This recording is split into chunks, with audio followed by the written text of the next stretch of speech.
Assalamualaikum warahmatullahi wabarakatuh. Bocah-bocah kelas sekawan MI Tarbiyatus Syarifah, alhamdulillahirabbil alamin.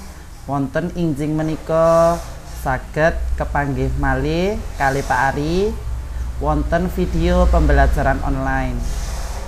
Anak-anakku kelas 4 MI Tarbiyatus Syarifah, jumpa lagi dengan Pak Ari di video pembelajaran online. Untuk kali ini Pak Ari akan menyampaikan materi pelajaran bahasa Jawa ulangan papat. Bocah-bocah kelas papat MI Tarbiyatus Syarifah, sakderengi sareng-sareng kita sinau, monggo kita wiwiti kalian maos doa supaya ilmu engkang kita pelajari sareng-sareng mungkin didadosaken kalian Gusti Allah ilmu ingkang manfaat. Baca doa sebelum belajar. Bismillahirrahmanirrahim. Raditu billahi rabbah wa bil islami dina wa bi Muhammadin sallallahu alaihi wasallam nabiyya wa rasulah. Rabbi zidni ilman nafi'a warzuqni fahman thayyiba birahmatika ya arhamar rahimin. Terima kasih. Baik anak-anak, untuk hari ini Pak Ari akan menjelaskan pelajaran bahasa Jawa ulangan papat dengan tema maneka werna penggawean, keanekaragaman pekerjaan. Di pelajaran tematik kalian belajar tentang berbagai macam profesi.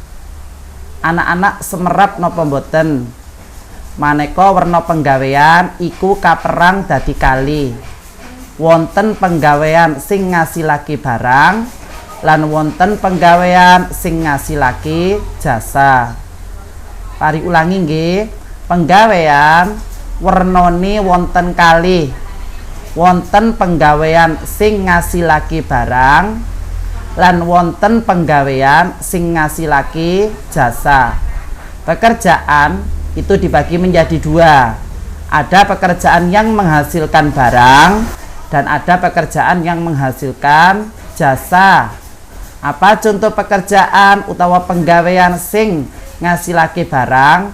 Contone koki, petani. Itu contoh penggawean sing ngasilake barang. Yen penggawean sing ngasilake jasa kayata tukang becak, tukang cukur, tukang jahit, tukang tegor kayu. Itu adalah contoh penggawean sing ngasilake jasa. Lah, bocah-bocah kelas sekawan, selain kita belajar tentang macam-macam pekerjaan, ing ulangan papat iki kita juga akan belajar tentang teks narasi dan teks deskripsi, nggih.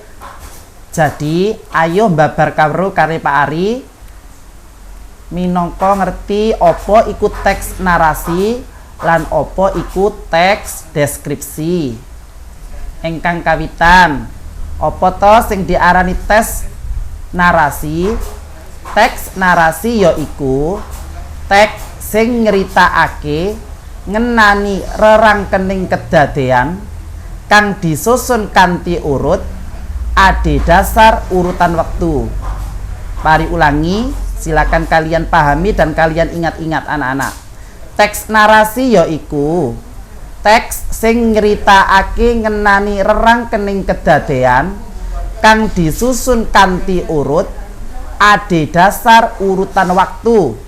Kalau dalam bahasa Indonesia, teks yang menceritakan tentang suatu kejadian yang disusun dengan cara urut berdasarkan urutan waktunya. Mari ulangi, teks yang menceritakan suatu kejadian yang disusun secara urut berdasarkan urutan waktunya. Titikane teks narasi. Masih ingat anak-anak apa itu titikan? Titikan yaitu ciri-ciri. Titikane teks narasi berarti ciri-cirine teks narasi. Nomor setunggal, Teks narasi awujud cerita ngenani sawijining kedadean.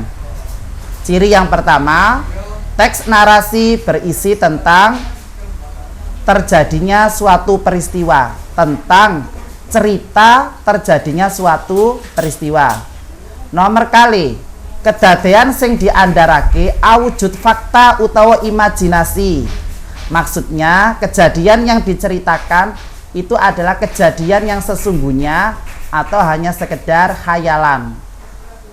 Nomor telu, teks disusun ade dasar urutan kedadian. Teks narasi harus disusun berdasarkan urutan kejadian, tidak boleh tertukar.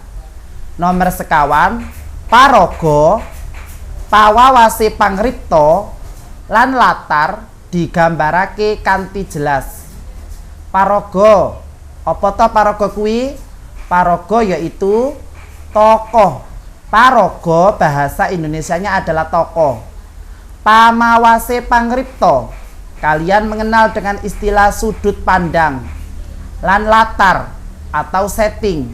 Latar ada 3, ada latar panggonan, ada latar wayah, ada latar suasana. Harus digambarkan dengan jelas, ya. Tokoh, sudut pandang, dan latar dalam teks narasi harus digambarkan dengan jelas. Paraga pamawase pangripta lan latar digambarake kanthi cetha. Salajengipun, apa to kuwi teks deskripsi? Teks deskripsi yaiku teks sing ngandharake gegambaran ngenani sawijining objek utawa barang lan papan utawa panggonan utawa kahanan tertentu.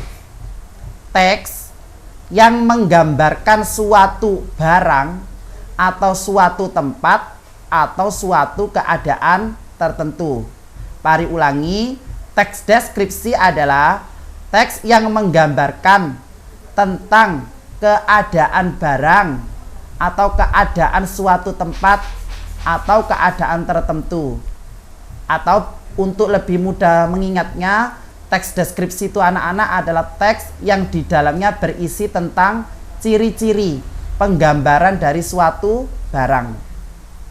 Titikane teks deskripsi apa wae?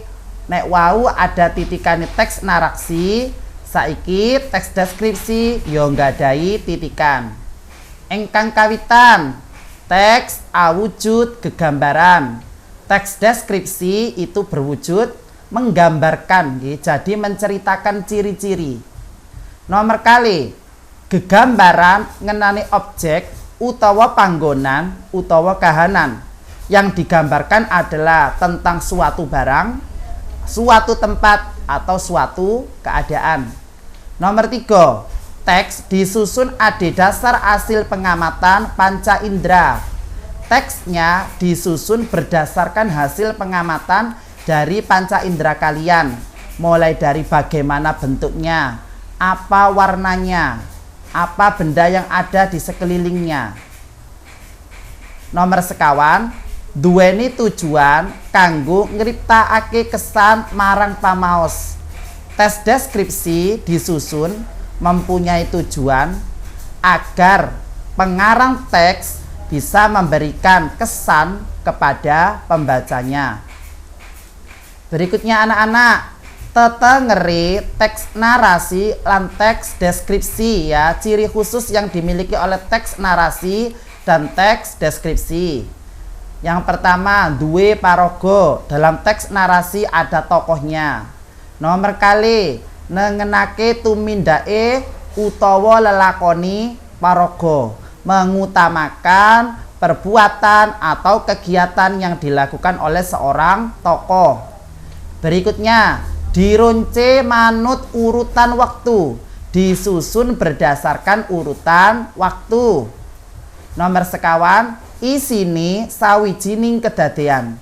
Biasanya teks narasi bercerita tentang suatu kejadian atau peristiwa, seperti peristiwa kebakaran, peristiwa kebanjiran. Itu adalah contoh teks narasi. Berikutnya ono konflike. Jadi di dalam cerita nanti ada terjadi suatu konflik.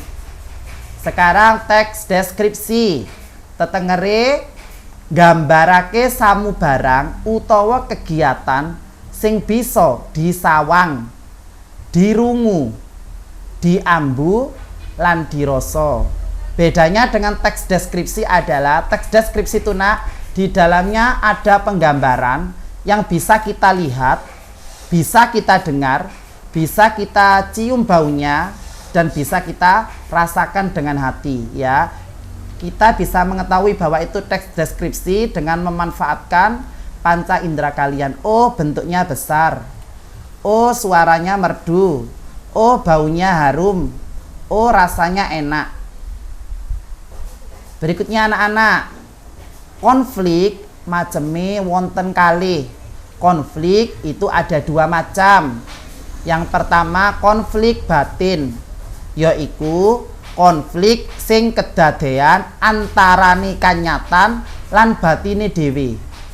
Konflik itu apa sih? Konflik itu masalah yang terjadi antara kondisi sesungguhnya dengan kondisi yang ada di dalam hatinya. Contohnya seperti ini ya. Mas Hamam dikasih uang saku ibunya 5.000. Disuruh menabung sama ibunya 3.000. 2.000-nya dibuat jajan. 3.000 akhirnya ditabungkan. 2.000 dibelikan jajan. Tetapi dari uang 2.000 itu tadi anak-anak kurang ya. Akhirnya Mas Hamam ini kalau bahasa sekarang itu galau ya. 2.000 ini nanti uang tabungan ini nanti kalau tidak saya tabungkan saya dimarahi ibu. Kalau saya pakai kalau tidak saya tabungkan dimarahi ibu. Kalau tidak ditabungkan dimarahi ibu ya. Kalau dibuat kalau tidak buat saya beli jajan, perut saya lapar. Akhirnya di dalam hatinya Mas Hamam terjadi suatu konflik ya, terjadi suatu kegalauan ya. Itu namanya konflik batin. Konflik sing kedadean antarane kanyatan lan batine dewi, tidak sesuai dengan apa yang ada di dalam hatinya. Nomor loro, konflik karo paraga liya. Konflik sing kedadean antarane paraga siji lan paraga liyane. Masalah yang terjadi antara tokoh satu dengan tokoh lainnya. Misalnya Mas Faiz dan Mas Ilham bertengkar, Mas Faiz dan Mas Azam bertengkar. Itu adalah contoh konflik karo paraga liya. Berikutnya anak-anak ya, kita akan ngangsu karo teknik nulis karangan narasi. Bagaimana cara menulis karangan narasi? Ingkang kawitan nemtokake tema. Tema iku anderaning cerita, dasarnya cerita lan amanat. Untuk menulis sebuah karangan narasi, langkah pertama yang harus kalian lakukan adalah menentukan tema dan amanatnya. Nomor kali nemtokake sasaran pamaos.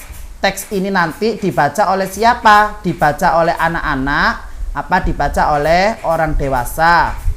Berikutnya, nemtokake kedadean utama utawa nggawe kerangka karangan. Apa peristiwa nanti yang akan diceritakan di dalam teks narasi tersebut? Nomor sekawan, kedadean utama kasebut dadi telu ya. Peristiwa harus terbagi menjadi 3 bagian. Wiwitan atau pendahuluan, tengah atau isi, pungkasan atau akhir. Nggih, wonten telu, wiwitan, tengah lan pungkasan. Nomor 5, nemtokake paraga, sudut pandang lan latar ya, menentukan siapa tokoh dalam cerita itu, menggunakan sudut pandang orang keberapa, dan tempatnya di mana, kapan terjadinya, dan bagaimana suasana dalam cerita tersebut ya. Kudu diandharake kanthi cetha. Ingat-ingat ya, paraga, sudut pandang lan latar kudu diandharake kanthi cetha, harus disebutkan dengan jelas. Berikutnya anak-anak, teknik nulis karangan deskripsi. Nomor setunggal, nemtokake topik utawa tema. Sama dengan narasi, yaitu menentukan topik atau tema.